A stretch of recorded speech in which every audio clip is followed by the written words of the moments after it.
kewajiban kita berjuang, bukan menang, saudara. Intinya jalankan saja perjuangan, menang kalah urusan Allah. Itu yang dijalankan oleh Sayyidina Abu Bakar Siddiq, karena keimanannya yang kuat, keikhlasannya yang luar biasa, ketakwaannya yang tinggi. Allah berikan anugerah berupa kemenangan. Oh, ada yang mengatakan, Habib, kami sibuk dengan sholat malam, tidak punya waktu perang melawan kebatilan. Pertanyaan saya, apakah sholat malamnya lebih hebat dari sholat malam Nabi? Habib, kami sibuk dengan puasa setiap hari, sehingga kami tidak punya waktu untuk turun ke jalan perang melawan kebatilan. Saya mau tanya, apa puasanya lebih bagus dari puasanya Nabi? Habib, kami sibuk dengan zikir, dengan wirid, dengan hizib. Kami nggak punya waktu untuk menyuarakan melawan kebatilan. Apakah zikirnya lebih banyak dari zikirnya Nabi? Apakah wiridnya lebih hebat dari wiridnya Nabi? Rasulullah Sallallahu Alaihi Wasallam uswatun hasanah, suri tauladan yang baik di setiap aspek kehidupan. Sholatnya paling bagus, puasanya paling bagus, zikirnya paling bagus, zuhudnya paling bagus, tahajudnya paling bagus, aneka ragam amal ibadahnya paling bagus. Tapi sungguh pun begitu, Nabi tidak pernah melupakan untuk turun menegakkan amar ma'ruf nahi munkar, saudara. Takbir. Dan Nabi juga tidak lupa untuk mencabut pedangnya, mengangkat senjatanya tatkala dibutuhkan untuk membela agama. Jadi jangan sholat malam dijadikan alasan, jangan sibuk berzikir dan wirid dijadikan alasan. Jangan, saudara. Ada kemungkaran di sekitar kita yang tidak boleh dibiarkan. Kewajiban kita bersama untuk melawan itu semua. Semoga Allah memberikan kemenangan. Amin ya rabbal alamin. Ingat, kewajiban kita berjuang, bukan menang, saudara. Bukan. Maka itu saya teringat tatkala Sayyidina Abu Bakar Siddiq radhiyallahu taala anhu memutuskan untuk memerangi orang-orang yang menolak membayar zakat, saudara, dengan mengatakan zakat itu sudah tidak menjadi kewajiban agama lagi. Kemudian Sayyidina Abu Bakar Siddiq radhiyallahu ta'ala anhu memutuskan untuk memerangi mereka. Sayyidina Abu Bakar mendapat protes dari sahabat setianya, juga sahabat setia Nabi, yaitu Sayyidina Umar ibn Khattab radhiyallahu ta'ala anhu. Apa kata Sayyidina Umar? Ya khalifata Rasulullah, wahai khalifahnya Rasulullah, wahai Abu Bakar Siddiq, ittaqillah, takutlah engkau kepada Allah.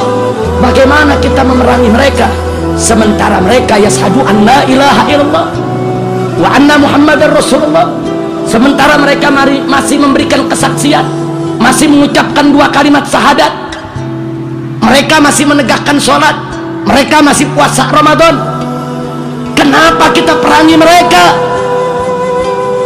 Singkat cerita, saudara, setelah Sayyidina Abu Bakar Siddiq menyampaikan alasannya, tapi yang menarik adalah pada akhir apa beliau katakan?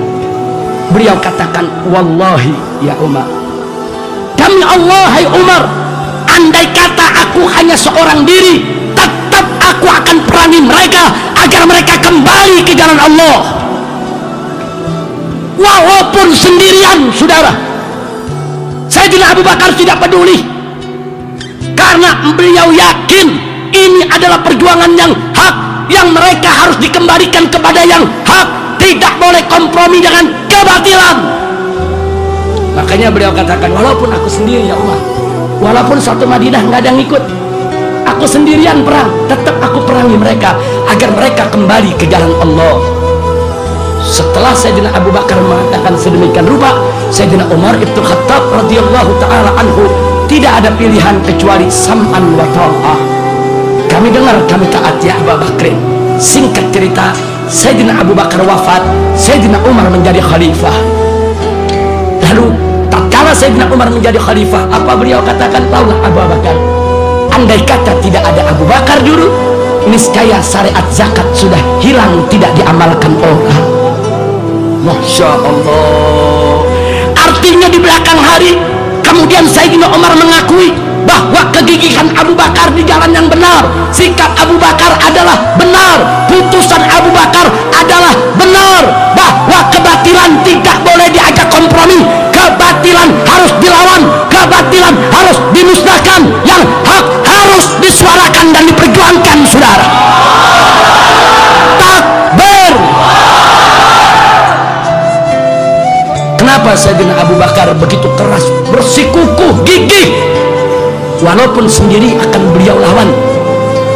Padahal yang namanya sendirian melawan musuh begitu banyak, di atas kertas kalkulasi ilmu perang tidak akan menang, saudara. Tapi kenapa Sayyidina Abu Bakar tetap gigih? Jawabnya seperti yang saya katakan tadi, kewajiban kita berjuang, bukan menang, saudara. Intinya jalankan saja perjuangan, menang kalah urusan Allah. Itu yang dijalankan oleh Sayyidina Abu Bakar Siddiq, karena keimanannya yang kuat, keikhlasannya yang luar biasa, ketakwaannya yang tinggi. Allah berikan anugerah berupa kemenangan. Jadi kemenangan itu adalah minhatun ilahiyah, anugerah ilahi, saudara. Manakala kita sudah berjuang, manakala kita sudah menjalankan kewajiban dengan ikhlas karena Allah, nggak usah khawatir, kemenangan akan menjemput kita, saudara. Kenapa? Karena Allah berjanji dalam ayat yang lain, faqala ta'ala in tansurullah yansurkum wa yutsabbit aqdamakum. Allah yang menyatakan dalam Al-Quran, jika kamu sekalian menolong Allah, membela Allah, memenangkan agama Allah, yansurkum, niscaya Allah pasti memenangkan kamu sekalian. Ini janji Allah, saudara. Maka itu dalam perjuangan yang penting adalah satu, laksanakan saja kewajiban kita dengan syarat ikhlas mencari ridha Allah. Soal menang kalah serahkan saja kepada Allah. Fa idza azamta fatawakkal 'ala Allah. Kalau kau sudah membulatkan tekad, maka tawakallah, serahkan kepada Allah tentang hasilnya. Alhamdulillah.